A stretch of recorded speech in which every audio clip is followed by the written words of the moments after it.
ദൈവത്തിന്റെ ഭരണത്തിന് കീഴിലേ ദൈവാരാധനയുള്ളൂ. At the appointed time, all such questions will be answered if you have patience. Before you make any covenant or friendship with anyone, take Holy Spirit with you. ജലത്താലും ആത്മാവിനാലും ജനിക്കുന്നില്ലെങ്കിൽ ഒരുവനും ദൈവരാജ്യത്തിൽ പ്രവേശിക്കുക സാധ്യമല്ല.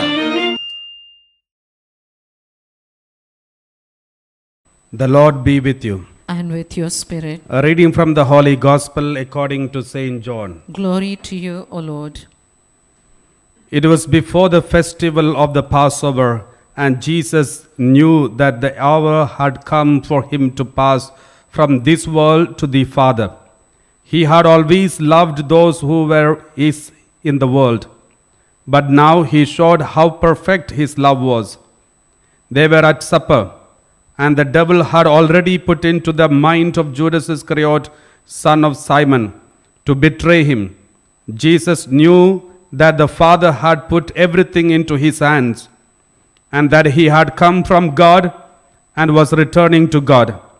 And he got up from table, removed his outer garment, and taking a towel, wrapped it around his waist. He then poured water into a basin and began to wash the disciples' feet and to wipe them with the towel he was wearing. He came to Simon Peter, who said to him, "Lord, are you going to wash my feet?" Jesus answered, "At the moment you do not know what I am doing, but later you will understand." "Never," said Peter, you shall never wash my feet." Jesus replied, "If I do not wash you, you can have nothing in common with me." Then the Lord said to Simon Peter, "Not only my feet." Then Lord, said Simon Peter, "Not only my feet, but my hands and my head as well." Jesus said, "No one who has taken a bath needs washing. He is clean all over. You too are clean, though not all of you are." He knew who was going to betray him. That was why he said, "Though not all of you are." When he had washed their feet and put on his clothes again, he went back to the table. "Do you understand," he said, "what I have done to you? You call me Master and Lord, and rightly so I am. If I, then the Lord and Master, have washed your feet, you should wash each other's feet. I have given you an example so that you may copy what I have done to you." The Gospel of the Lord. Praise to you, Lord Jesus Christ. My dear brothers and sisters, today as we all know, we are celebrating the feast of the Holy Eucharist as well as the feast of the Holy Priesthood. And let us thank the Lord for this gift of these two, the priesthood as well as the Holy Eucharist. And there are many people who used to ask me, "Father, we know that this is the day Jesus started the priesthood. This is the day Jesus started the Eucharist. But where is it written that Jesus started priesthood on this day? How do we come to this conclusion that this is the day, the feast of priesthood? What is the biblical background for this?" So today in this talk I'm going to reflect about that. And before we start speaking about that, I would like to speak to you a comparison between the other synoptic gospels, and that is Matthew, Mark, Luke, and Gospel of John. In the synoptic gospels, that is Matthew and Mark and Luke, the Holy Eucharistic celebration, the prominent importance is given for the breaking of the bread. We see Jesus takes the bread and then he prays over, and then he takes the wine and said, "This is my blood," and then gives to the disciples. So the breaking of the bread is given importance in the synoptic gospels, that is Matthew, Mark, Luke. But in Gospel of John, the Gospel of John doesn't speak about the breaking of the bread. Of course, there is a mention about the breaking of the bread, but the whole process is not written in the Gospel of John. Maybe the scholars say maybe because the first three Gospels have already written about the breaking of the bread, consecration of the bread and wine. It's already written in the previous 3 Gospels. That may be the reason Gospel of John has omitted this part. But the most importance is given in the Gospel of John is for the washing of the feet. The Synoptic Gospel, breaking of the bread, that is Eucharist. But in the Gospel of John, the most importance is given for the covenant, new covenant, is for the washing of the feet. In the Synoptic Gospel, when we speak about the Paschal mystery, that is the breaking of the bread, wherein the passion and death and resurrection of Jesus is involved in the breaking of the bread. In the Gospel of John, the whole Paschal mystery is hidden in the washing of the feet. The whole Paschal mystery means the incarnation, the passion and death and resurrection of Jesus is called Paschal mystery. The whole Paschal mystery is hidden in the Gospel of John. Let us take this passage. We read like this, Gospel of John chapter 13. We read verse 3. Verse 3 onwards we read like this. Jesus, knowing that the Father had given all things into his hands, and that he had come from God and was going to God. Next. He knew, see, the whole, in one sentence, the whole salvation mystery is written down. Knowing that the Father had given all things into his hands, and he had come from God, incarnation, going back to God, ascension. So, between incarnation and ascension, all what happened, that is what is going to explain in the next verses. The first sentence itself speaks about the whole Paschal mystery, incarnation and ascension. And now he speaks in clear form, maybe in a hidden form. Why the incarnation happened? We read the verse 4. He got up from the table, getting up from the original where he was, the table where he was. That is the sign that he is leaving the heaven. Took off his outer robe. Outer robe is a symbol of his divine form. He was in the divine form. He took off his divine robe, and tied a towel around himself. Tying a towel around the waist is a symbol of becoming a slave. Becoming a slave. And the next word, verse 5. Then he poured water into a basin. Collecting water into a basin is also a sign. There are many signs. The first sign is baptism. And second sign, God passing over through the water. The Israelites, when they were saved from Egypt, they went through the water and then entered into the freedom. So collecting water into a basin is a sign of passing through the water, and also the sign of baptism, which Jesus has received, even the disciples also have received. And then he began to wash the disciples' feet. Washing the feet and wiping them is a sign and symbol of crucifixion. It's a sign of the humility. He humbled to the core. He became the slave of slavest, servant of servants. He sat on the floor and he started washing the feet of the disciples. That is the symbol of the crucifixion. And after washing them, we read like this. And after he had washed, verse 12, chapter 13, verse 12. After he had washed their feet, then after washing, he got up. After the washing, he was sitting on the floor and washing the feet, and then he raised. Is a sign of resurrection.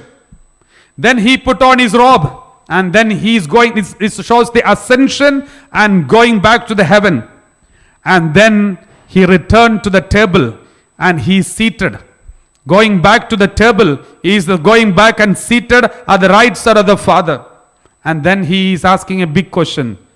Do you know what I have done to you? Do you know what I have done to you?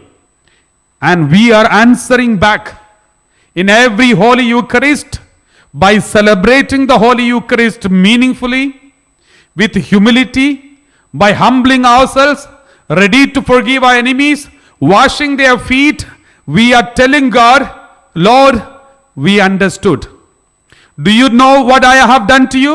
We say, yes, Father, yes, Lord, we know it. So every celebration of the Holy Eucharist is a response of a disciple of the Lord towards the Heavenly Father. Yes, Lord, I know it. Every Holy Eucharist is a celebration. Every celebration of the Holy Eucharist is a response to God. So this is very important, my dear brothers and sisters. And if you check in the Old Testament, there is something very special. Why? What is the significance, another significance of the washing of the feet? There is also another significance for the washing of the feet that we can read from the Old Testament. We all know in the Old Testament, Israelites were slaves in the Egypt. And the whole Israelites were called royal priest. Every one of them were priest.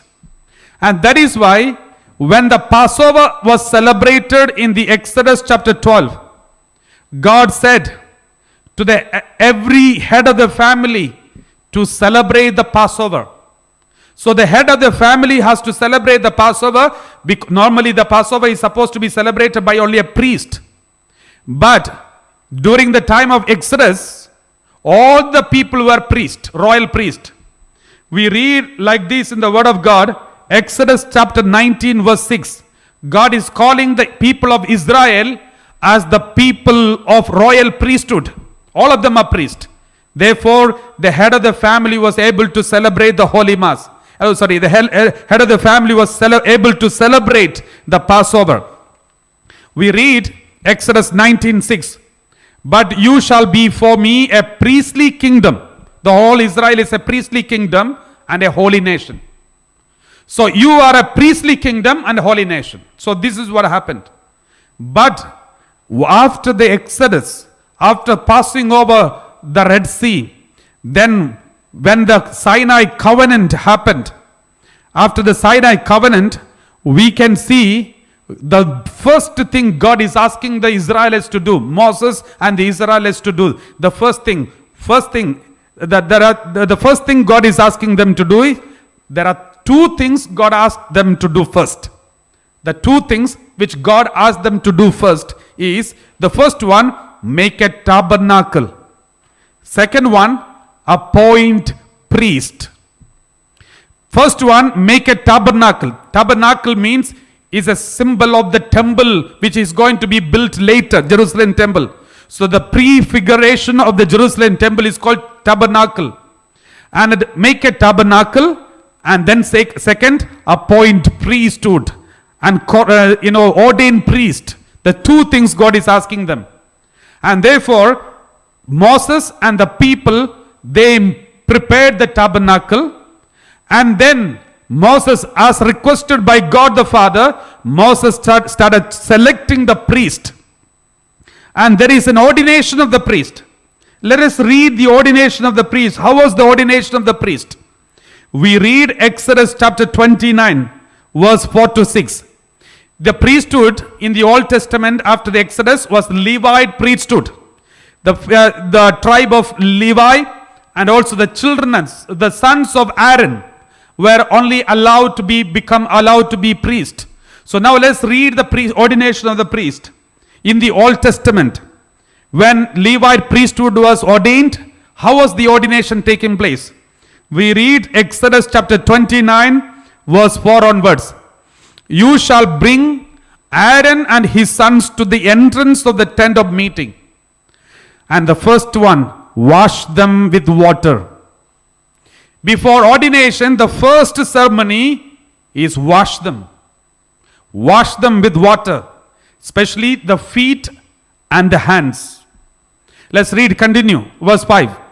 Then you shall take the vestments and put on Aaron the tunic and the robe of the ephod. Ephod is the vestment of a priest. And the ephod and the breastpiece, and gird him with the decorated band of the ephod. This is the vestment of a priest, which you can read in the book of Revelation later, where Jesus himself is wearing the same vestments. And verse 6, let's read verse 6. And you shall set the turban on his head and put the holy diadem on the turban. Next. So you shall take the anointing oil and pour it on his head and anoint him. These are the ordination ceremony. If anybody has attended any Catholic ordination of a priest, exactly this is the same thing that is going on. And now, in the ordination ceremony of the Old Testament, the first action is washing the feet. Washing of the feet. Moses is washing. Moses is standing on behalf of God because God gave the authority to Moses, and is washing the feet of Aaron and all the other priests. We also read chapter 30, Exodus chapter 30 verse 17. Exodus chapter 30 verse 17. Exodus chapter 30 verse 17. The Lord spoke to Moses, 18. You shall make a bronze basin with a bronze stand for washing. You shall put it between the tent of meeting and the altar, and you shall put water in it. Next one.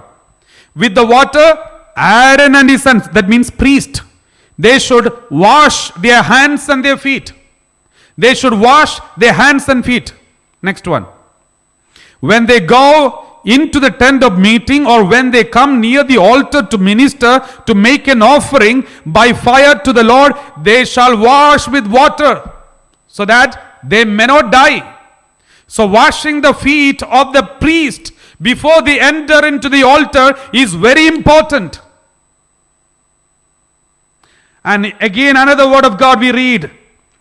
Chapter 40 verse 29 to 29 onwards. Chapter 40 verse 29 onwards.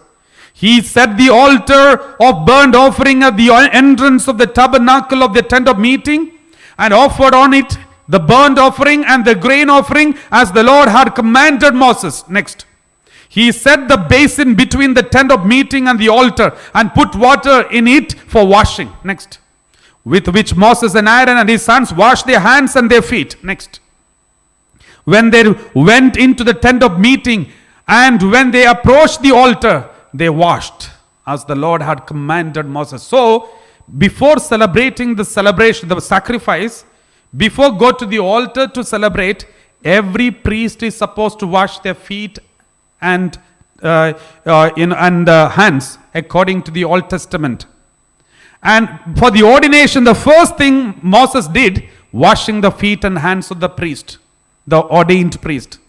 And when we come to the New Testament, when Jesus is instituting Eucharist, before he instituted the Eucharist, we can see the first thing that he did is he is washing the feet of the disciples. You can see a similar initiation ceremony of the ordination of the priesthood. We can see an initiation ceremony of the ordination of the priest. And remember, in the Old Testament, the Levite priest, once they are ordained as a priest, they have no portion from the land. The Israelites was divided into many groups. There are 12 tribes, and one tribe was extra for Manasseh, and the whole 12 tribes were given to all the other sons of Jacob except Levi. The Levi tribe, the priestly tribe, was not given permission to hold property. We read like this: the Levi priest, they never had any property. We read in the word of God, Leviticus chapter 8 verse 6 to 7. Leviticus chapter 8 verse 6 and 7. Leviticus chapter 8, 6 and 7. Then Moses brought Aaron and his sons forward and washed them with water. Okay, that 7, verse 7. He put the tunic. Okay, this is the ordination ceremony.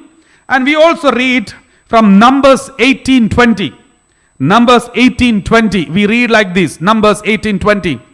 Then the Lord said to Aaron, you shall have no allotment in their land, nor shall you have any share among them. I am your share and your possession among the Israelites. I am your share. God told Leviticus priest, you will not have any property, you will not have any share in the land of Israel, but I am your share.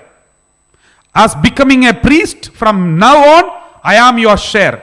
Again, we read Deuteronomy 10:9. Deuteronomy chapter 10 verse 9. Deuteronomy chapter 10:9. Therefore, Levi has no allotment or inheritance with his kindred. The Lord is in his inheritance, as the Lord your God promised him. So only God is in his inheritance or share. His share is God. Nobody else can be, nothing else. No money, nothing, no property. God is the share of the priest. So you can see two things in the ordination of the priesthood, or the speciality of the priesthood in the Old Testament. The first thing, ordination, washing of the feet. Second, God says, you have no share in the land, but I am your share. My dear brothers and sisters, let us read what did Jesus do when Jesus was washing the feet of the disciples. By washing the feet, Jesus is starting an initiation, or the ordination ceremony. Jesus is starting. He is ordaining the 12 apostles as also the priest. And then we read John chapter 13, verse 6. John 13:6. He came to Simon Peter, who said to him, Lord, are you going to wash my feet? Simon Peter was feeling so bad that his master is washing his feet. Therefore Simon Peter felt so bad, and he said, Master, are you going to wash my feet? Jesus answered, you do not know now what I'm doing, but later you will understand. Then Peter said, that moment Peter did not understand how important this washing and the whole celebration is. Jesus said, but later you will understand. In fact, we all know the importance of the Holy Mass and the integrity of the Holy Mass, the power of the Holy Mass, and all these things were revealed to the people, the disciples, later. Especially of the Emmaus disciples, Jesus explained to the Emmaus disciples the whole Old Testament. Only when you get connection with the Old Testament and New Testament, you will understand the importance of the Holy Eucharist. That's what Jesus told Peter. You will not understand what I'm doing now, but you will understand it later. Then Jesus answered, verse 8. Peter said to him, you will never wash my feet. Peter was so bad, feeling bad. And he said, you will never wash my feet. Then Jesus said, unless I wash you, you have no share with me. What does it mean? Unless I ordain you as a priest, as in the Old Testament, priest has got only one share. God is the share. And now Jesus is telling Peter, unless I ordain you, you will have no share with me. Therefore, I have to ordain you so that I am your share. Like in the Leviticus, Levites has to be ordained washing the feet and washing the hands. And then God said, I am your share. In the New Testament, God is telling Peter, unless I wash and ordain you, you cannot have share with me.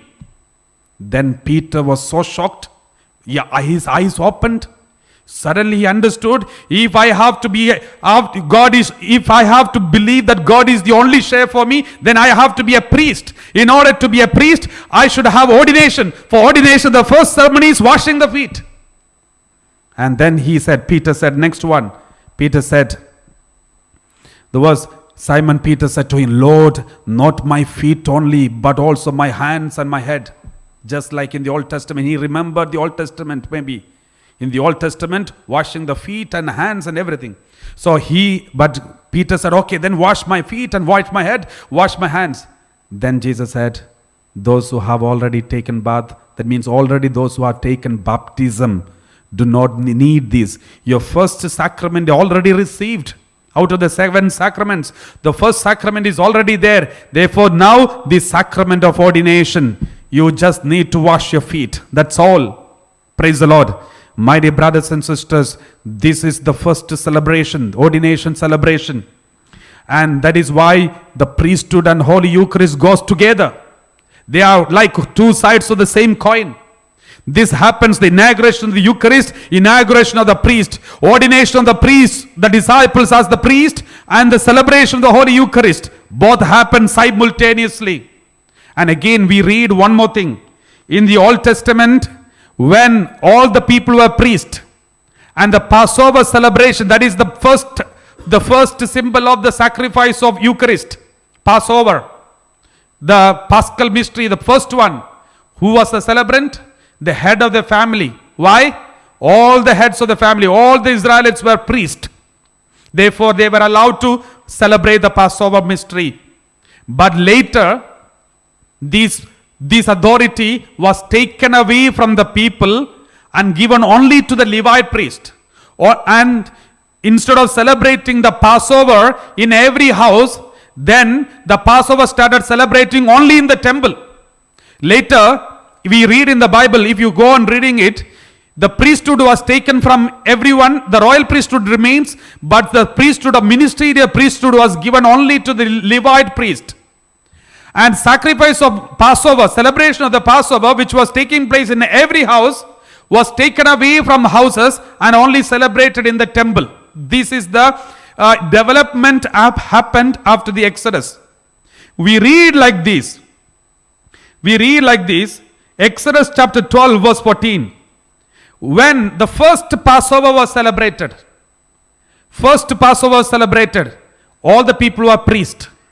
And God said to them, this day shall be a day of remembrance for you. You shall celebrate it as a festival to the Lord. Throughout your generations, you shall observe it as a perpetual ordinance. It's a perpetual ordinance. You have to do it perpetually. Every day. For eternity. God says. And he says, do it in remembrance of me. This is the meaning of it. This day shall be a day of remembrance for me. You shall do it. You shall celebrate it as a remembrance for me for eternity. But there is a development happens in the process. This happened in the gospel in the Exodus chapter 12. Later we see there is a development. What is the development? Initially all the heads were allowed to celebrate. Later it was given only to the Levite priest. Initially this Passover was celebrated in every house. Later it was given only to the temple, Jerusalem temple. Only priests should celebrate only in the Jerusalem temple. And then this do it in remembrance of me, that commandment was restricted only to the priest and only in the church. And this became a development later. And this is exactly what Jesus is doing. Gospel of Matthew chapter 26 verse 27.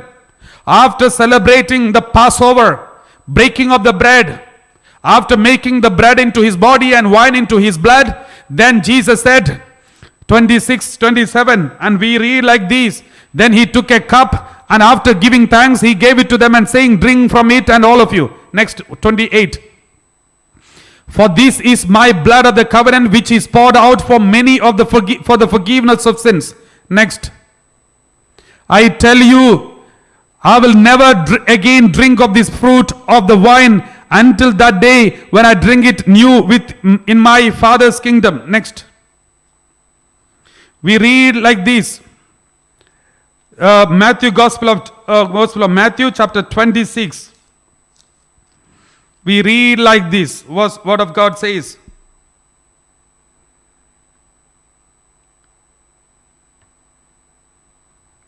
We read, let's read Gospel of Luke chapter 22 also.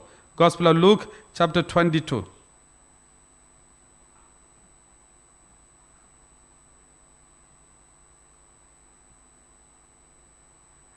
We read 22 verse 14 onwards. Let's read once again.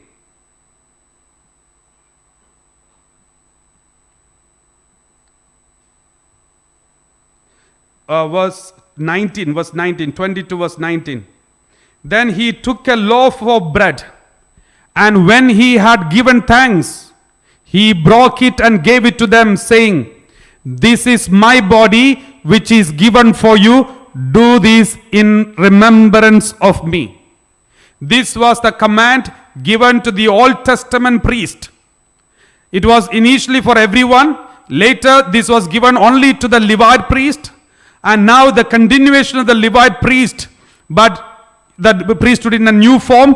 the priesthood of the Melchizedek was given to the disciples, and God told only to this priest, do it in remembrance of me. By entrusting the new priest, the priest of Melchizedek, to do this in remembrance of me, Jesus is completing the ordination ceremony in the Passover meal, during the Passover meal. And thus, the disciples got a big responsibility to do it in remembrance of the passion and death and resurrection of Jesus. That's why we read in the Acts of the Apostle, every time when the disciples gathered together, they used to celebrate the breaking of the bread.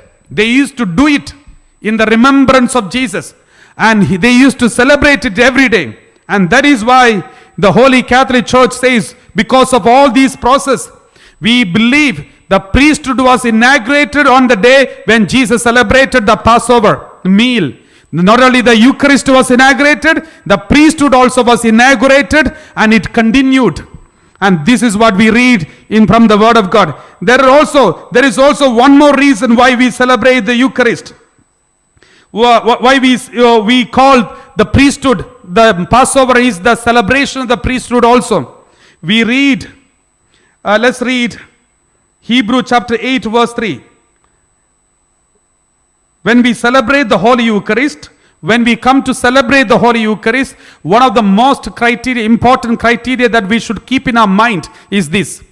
For every high priest is appointed to offer gifts and sacrifices. Every priest is appointed to offer gifts and sacrifices. Hence, it is necessary for this priest also to have something to offer. Also to have something to offer. They had something to offer. The early priest, the first 12 disciples, they sacrificed the whole life and they came forward to sacrifice and die for Jesus Christ. And Jesus said already, since you have given up your father, mother, brother, sister, husband, wife and everyone and come forth, God will give you the biggest reward, the greatest of all rewards. God appointed them, anointed them as priests. They came with a sacrifice, and God accepted their sacrifice and ordained them as a priest. And we also read in the Old Testament, in the Exodus chapter 12, when we read the first Passover, when the first Passover was celebrated, there was breaking of the bread, eating of the lamb meat of the lamb, roasted meat of the lamb, eating of the bread and eating of the meat. And in the New Testament, when we take the bread, we are in fact eating the meat or the flesh of our Lord, flesh of the Lord. There is one more thing that was added in the first Passover. In the first Passover, there is one more thing added in the first Passover. That was bitter herbs. They were supposed to eat bitter herbs. Bitter herbs to remember the painful experience that they had gone through in the Exodus, in the Egypt. So they used to eat the bitter herb. In the New Testament, when Jesus celebrated the Passover, we don't see the disciples and Jesus eating any bitter herbs. But we see something. When they stand around they sit around the altar to celebrate the Holy Eucharist, breaking of the bread. We read Gospel of John chapter 13 verse 26. 23 onwards. 21 onwards.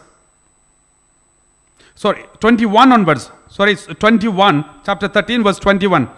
After saying this, Jesus was troubled in the spirit and declared, very truly, I tell you, one of you will betray me. Verse 22. Disciples looked at one another, uncertain of whom he was speaking. One of his disciples, the one whom Jesus loved, was reclining next to him. Simon Peter therefore motioned to him to ask Jesus of whom he was speaking. So while reclining next to Jesus, he asked him, Lord, who is it? Jesus answered, it is the one to whom I give this piece of bread when I have dipped it in the dish. And so, when he had dipped the piece of bread, he gave it to Judas, son of Simon Iscariot. You can see in the Passover meal which Jesus celebrated, there is a bitter experience for all the disciples.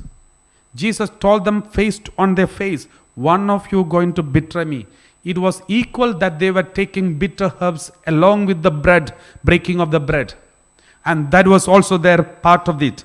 Part of the celebration, the Passover in the Old Testament, that is also seen in the New Testament Passover celebration. My dear brothers and sisters, as we are celebrating this feast of Holy Eucharist and Holy Priesthood, let us thank the Lord for the gift of priesthood and the ordination of the priesthood that He started on the day of Passover, this Last Supper. As we are celebrating the feast of the priesthood and Eucharist, and we are wishing all the priests, and we are also thanking the Almighty God for giving us His Eucharist. Let us remember all the priests in a special way and pray for them.